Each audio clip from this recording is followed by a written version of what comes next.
नमस्कार दोस्तों, जय माता दी। आज मैं आपको संतान सप्तमी की व्रत कथा सुनाने जा रही हूँ।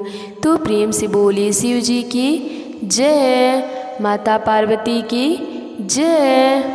एक राजा थे जिनकी 6 रानियाँ थी। राजा अपनी प्रजा का बहुत ध्यान रखता था। वह अपनी प्रजा को कोई दुख न होने देता। पर राजा को एक ही दुख था कि उसकी कोई संतान नहीं थी। संतान की इच्छा में राजा ने 6 रानियों से शादी कर ली, पर संतान किसी से न मिली। एक दिन राजा शिकार खेलने के लिए जंगल में गए। वह जंगल में इतनी अंदर चले गए कि उन्हें बाहर लौटने का रास्ता ही न मिला। राजा रास्ता भटक गया था और उसे घूमते घूमते जोरों से प्यास भी लगी थी। उसने पानी बहुत ढूंढा, पर उसे कहीं न मिला। तभी उसे पानी बहने की आवाज़ सुनाई दी। राजा उस दिशा की ओर चल दिया जहाँ से उसे पानी की आवाज़ सुनाई दे रही थी। राजा ने देखा झरना बह रहा था। राजा पानी पीने के लिए झरने के पास गया। राजा जैसे ही पानी पीने लगा, उसे एक आवाज़ सुनाई दी, ठहरो, तुम अभी पानी नहीं पी सकते। राजा ने मुड़कर पीछे देखा कि झरने में एक लड़की स्नान कर रही है। उस लड़की ने बोला, तुम्हें शर्म नहीं आती? एक लड़की स्नान कर रही है और तुम यहाँ चले आए। तब राजा ने बोला, मुझे माफ़ कर दीजिए, मुझे इतनी ज़ोरों से प्यास लगी थी कि मैंने आपको देखा ही नहीं। आप मुझे क्षमा कर दीजिए, मैं अभी यहाँ से चला जाता हूँ। तब लड़की बोली, तुम दूसरी ओर मुँह करके पानी पी सकते हो और उसके बाद उस पेड़ के नीचे खड़े हो जाओ। मैं अभी स्नान करके आती हूँ। राजा पानी पी के पेड़ के पीछे खड़ा हो गया। थोड़ी देर बाद वह लड़की स्नान करके राजा के पास आई और बोली, राजा, क्या तुम्हें भूख लगी है? हाँ, भूख तो बहुत ज़ोरों से लगी है, पर यहाँ आसपास कुछ खाने को नहीं है। लड़की बोलती है, तुम रुको राजन, मैं अभी आती हूँ। फिर वह फल लेकर आती है और राजा को देखते हुए बोलती है, राजा, तुम यह फल खा लो। राजा फल खा लेता है। फिर उस लड़की से पूछता है, तुम कौन हो और तुम्हारा क्या नाम है? मैं मीरा हूँ, मैं पास के गांव में ही रहती हूँ। इस झरने के पास कोई आता जाता नहीं है, इसीलिए मैं रोज़ यहाँ स्नान करने आ जाती हूँ। राजा तो उसके रूप को देखकर मोहित हो जाता है और बोलता है, अगर मुझे तुमसे मिलना हो तो तुम मुझे कहाँ मिलोगी? बताया तो था, मैं रोज़ यहाँ स्नान करने आती हूँ, जब मन करे तब तुम आ जाना। फिर उस लड़की ने राजा को बाहर निकालने का रास्ता बताया और राजा वापस महल लौट गया। महल लौटकर वह उस लड़की के बारे में ही सोचता रहा। तभी राजा मंत्री को बुलाता है और बोलता है कि मुझे एक लड़की मिली थी, वह बहुत ही सुंदर थी और मैं तो उससे प्रेम कर बैठा। तब मंत्री बोलता है, महाराज, तो आप उसे विवाह कर लीजिए, क्या पता हमारे इस राज का वारिस उस लड़की से ही मिल जाए। दूसरे ही दिन राजा मंत्री को लेकर उस लड़की की गांव पहुंचा। वहां पहुंचा तो पता चला कि उस लड़की की मां को सांप ने डस लिया है। उसकी मां मर चुकी थी, अब वह अकेली पड़ गई। राजा ने देखा वह लड़की जोर जोर से रो रही है। गांव वाले सोचने लगे, अब इस लड़की का सहारा कौन बनेगा? एक माँ थी, वह भी अब नहीं रही। तभी वहाँ राजा आता है और बोलता है, मीरा, अगर तुम्हें कोई आपत्ति न हो तो मैं तुमसे विवाह करना चाहता हूँ। यह सुनकर तो गांव वाले बहुत खुश हो गए। राजा अगर मीरा से विवाह कर ले तो वह रानी बन जाएगी। दूसरे ही दिन दोनों का विवाह हो जाता है और राजा मीरा को अपने महल ले जाता है। अब 6 रानियों को इस बात का पता लगता है कि राजा अब 7वीं रानी को भी ले आए, तो यह सुनकर जलती हैं। राजा अब तो अपना ज़्यादातर समय 7वीं रानी के साथ ही बिताएंगे। इससे 6 रानियां बहुत क्रोधित रहती थीं। वे लोग हमेशा 7वीं रानी को परेशान करने का मौका ढूंढती रहती थी। एक दिन मीरा रानी ने राजा को खुशखबरी सुनाई कि आप पिता बनने वाले हैं। राजा तो यह सुनकर बहुत खुश हो गया और पूरे राज्य में उन्होंने मिठाई बंटवाई। इधर 6 रानियां और परेशान हो गई थी कि राजा अब छोटी रानी से और प्यार करेंगे, क्योंकि वह राज्य को वारिस देने वाली हैं। वे लोग सोचने लगे कि अब हमारी औकात दासी से भी बदतर हो जाएगी और यह मीरा पूरे ठाट बाट के साथ इस महल में रहेगी।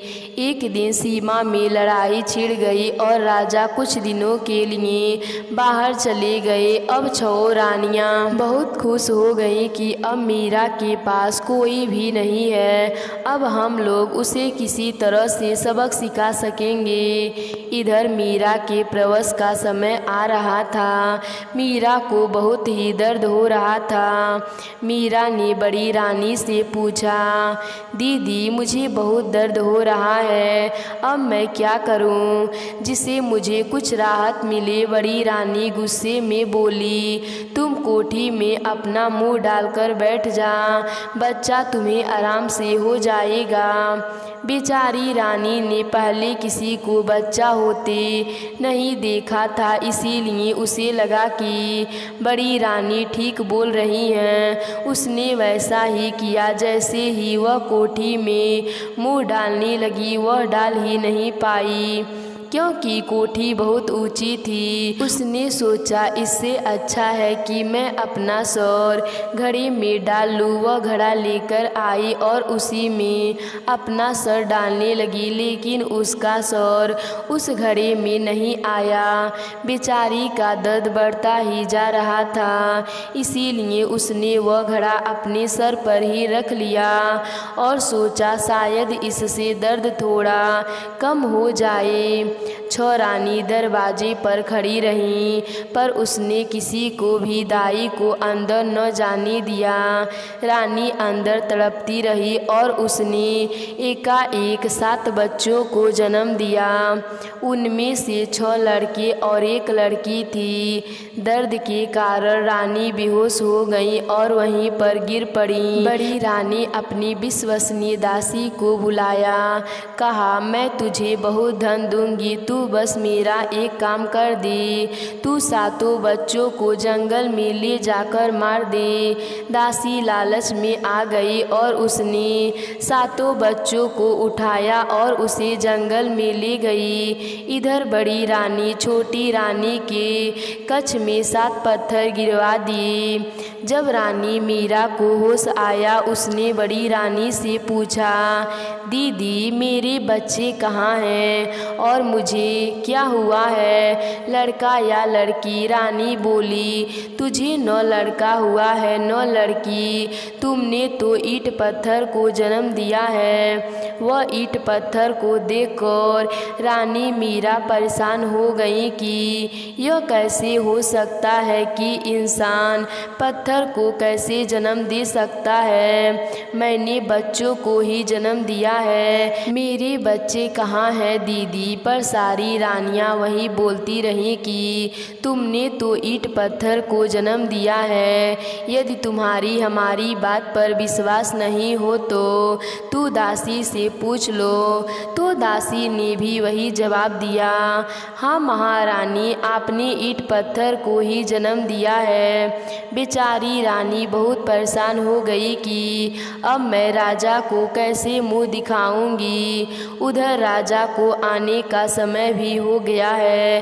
राजा जैसे ही महल में आए, बड़ी रानी राजा से बोलने लगी, छोटी रानी ने आपको धोखा दिया है। वह कभी गर्भवती थी ही नहीं, उसने तो पत्थर को जन्म दिया है। यह सुनकर तो राजा को बहुत गुस्सा आया और गुस्से में ही वह रानी मीरा के पास गया और बोला, महारानी तुमने मुझे धोखा दिया है, इतना बड़ा छल किया है तुमने मेरे साथ। मैंने तुम्हें इतना प्यार किया, इतना मान सम्मान दिया, पर तुमने क्या दिया।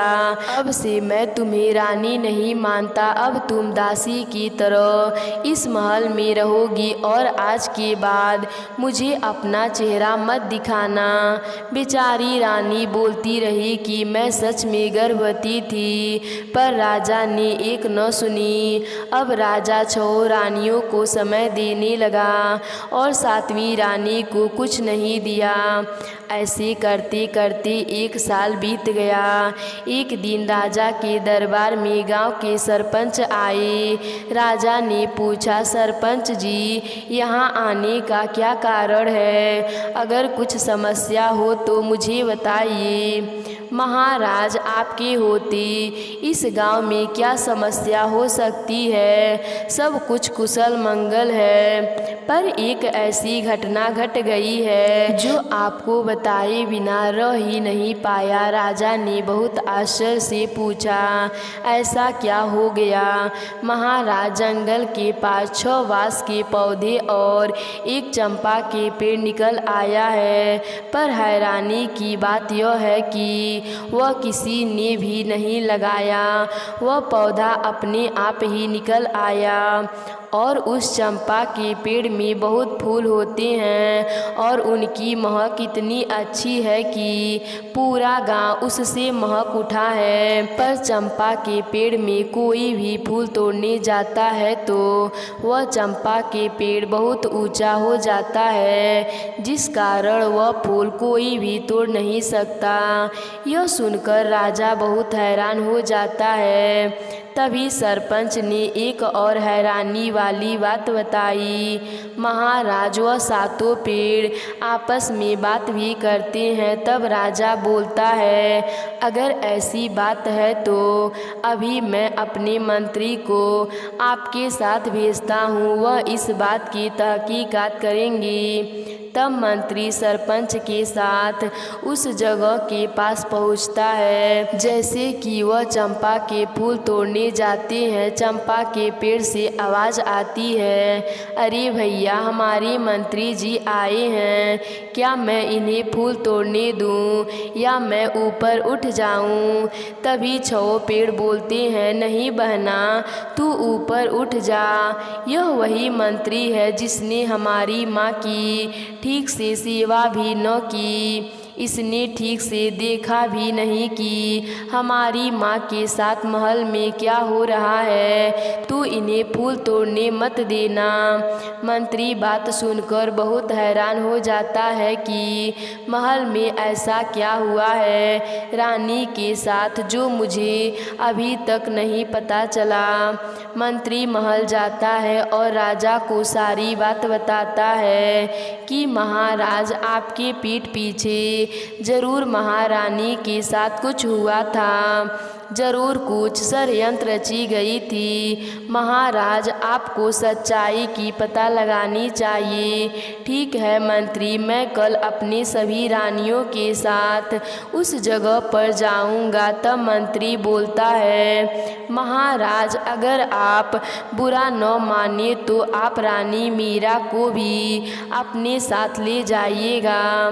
तब राजा गुस्से में बोलता है, नहीं मैं उसे नहीं ले जाऊंगा, उसने मुझे धोखा दिया है, मैं उसकी शक्ल भी नहीं देखना चाहता। महाराज मुझे लगता है कि रानी मीरा के साथ ज़रूर कोई घटना घटी है, आप इन्हें भी अपने साथ ले चलिए।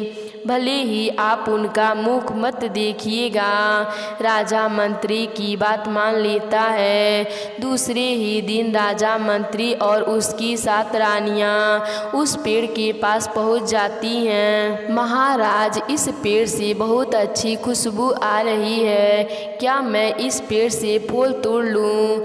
हाँ महारानी, आप इस पेड़ से फूल तोड़ लीजिए। दूसरी रानी ने भी फूल तोड़ने के लिए जिद करती हैं। बाकी रानियां भी जिद करने लगती हैं फूल तोड़ने के लिए। तब राजा बोलता है, एक एक करके सारे लोग फूल तोड़ सकते हैं। सबसे पहले दूसरी रानी फूल तोड़ने गई तो वह पेड़ बोलता है, अरे भैया, हमारी माता फूल तोड़ने आई हैं, क्या मैं फूल तोड़ने दूं या ऊपर उठ जाऊं? तब 6 पेड़ बोलते हैं, बहना तू ऊपर उठ जा, यह फूल तोड़ने के काबिल नहीं है। रानी यह सुनकर वापस लौट जाती हैं। तब एक एक करके सारी रानियां प्रयास करती हैं फूल तोड़ने के लिए, पर वह तोड़ नहीं पाती। जब बड़ी रानी फूल तोड़ने के लिए जाती हैं तब वह पेड़ कहता है, अरे भैया, हमारी माता आई हैं फूल तोड़ने के लिए, क्या मैं एक फूल तोड़ने दूं? नहीं बहना, वह यही औरत है जिसने यह सारा षड्यंत्र रचा था। इसी ने हमारी माता को सबसे ज़्यादा कष्ट दिया था, इसीलिए इसे एक भी फूल तोड़ने न देना। रानी यह सुनकर चुपचाप लौट गई। अब राजा फूल तोड़ने आए। राजा जैसे ही फूल तोड़ने लगा तब चंपा के पेड़ से बोला, राजा साहब, आप इस पेड़ को छूना भी मत, आप फूल तोड़ने के काबिल नहीं हैं। तब राजा बोलता है, तुम ऐसे क्यों बोल रही हो? मैं तो अपनी प्रजा को इतना खुश रखता हूँ, मैं जीव जंतु को भी कष्ट नहीं देता। फिर मैंने तुम्हारा क्या बिगाड़ा है जो तुम मुझे फूल तोड़ने नहीं देती हो? चंपा के पेड़ बोला, आप ही हैं जो मेरी माँ पर विश्वास नहीं किया। आप बोलते हैं आप न्याय करते हैं, पर हमारी माँ के साथ अन्याय किया और उसे इतनी बड़ी सजा दी कि वह एक दासी बन गई। राजा को कुछ भी समझ नहीं आ रहा था, पर वह समझ गया था कि महल में जरूर कुछ न कुछ घटना घटी हुई है। फिर राजा वापस लौट आता है। तब मंत्री बोलता है, महाराज, एक बार रानी मीरा को भी फूल तोड़ने का मौका दिया जाए। राजा ने उसे भी एक मौका दिया फूल तोड़ने के लिए। तब रानी मीरा बोलती है, 6 रानियां और राजा साहब से तो फूल टूटी नहीं, तो मेरे से कैसे टूटेगी? तब मंत्री ने बोला, आप एक बार प्रयास करके तो देखिए। रानी मीरा जैसे ही फूल तोड़ने गई, वह डाली को सहलाने लगी। उसे ऐसा लग रहा था कि जैसे ही उस पेड़ में से उसका कोई रिश्ता हो। तभी चंपा का पेड़ इतनी जोर से लहराने लगी कि सारे फूल रानी मीरा के पैरों में गिर गए। चंपा के पेड़ रोते हुए बोला, भैया, आज मैं अपने आप को रोक नहीं पा रही हूँ। आज माँ ने मुझे पहली बार स्पर्श किया है। आज मैं अपनी माता के गोद में समाना चाहती हूँ। यह सुनकर 6 बांस के पेड़ रोने लगे और बोलने लगे, जो तेरा दिल करे तू आज वही कर। यह तो वही है हमारी प्यारी माँ जिनके साथ इतना बुरा हुआ है। यह बात सारे लोग सुन रहे थे। तब राजा आता है और पूछता है, क्या हुआ तुम्हारे साथ? तब पेड़ बोलते हैं, राजा साहब, आपकी बड़ी रानी ने यह सब षड्यंत्र रचा था। हम सब आपके ही औलाद हैं। बड़ी रानी ने दासी को देकर हमें जंगल में मरवाने के लिए भेज दिया था। जब दासी गड्ढे खोद रही थी, तब अचानक से जोरों से आंधी चलने लगी और हवा ने हमें हमें उड़ा लिया। दासी ने सोचा हम आंधी में उड़ गए हैं और वह वहाँ से चली गईं। तब उस हवा ने हमें पेड़ पर एक रूप में बदल दिया। बहना को चंपा का पेड़ बना दिया और हम 6 भाइयों को बांस का पेड़ बना दिया। माँ और पिता भी हम आपके ही संतान हैं जो 1 साल तक आपसे बिछड़े रहे। तब राजा बोलता है, मेरे बच्चों, तुम कभी अपने असली रूप में नहीं आ पाओगे। तब पेड़ बोलता है, हाँ, हम अपनी असली रूप में आ सकते हैं अगर हमारी माँ संतान सप्तमी का व्रत रखे, नियम से पारण करे और संतान सप्तमी का पूजा करें और कथा कहानी सुने तो शिव जी और माता पार्वती की कृपा से हम इंसान रूप में आ सकते हैं। यह बात सुनकर छोटी रानी ने संतान सप्तमी का व्रत किया, जिससे कि शिव जी और माता पार्वती प्रसन्न हुई और 6 लड़कों और 1 लड़की को फिर से मनुष्य योनि में बना दिया। इस प्रकार रानी ने संतान सप्तमी का व्रत पूरा किया और अपने पुत्रों को वापस पाया। अब राजा अपनी छोटी रानी के साथ खुशी पूर्वक अपना जीवन व्यतीत करने लगे और 6 रानियों को महल से देश निकाला दे दिए। अब राजा रानी और उनके 6 पुत्र और 1 लड़की खुशी के साथ रहने लगे। उसके बाद हर साल संतान सप्तमी आने पर राजा और रानी मिलकर संतान सप्तमी का व्रत करने लगे, जिससे कि उनके पुत्रों की आयु बनी रहती है। तो प्रेम से बोलिए शिव जी की जय, माता पार्वती की जय।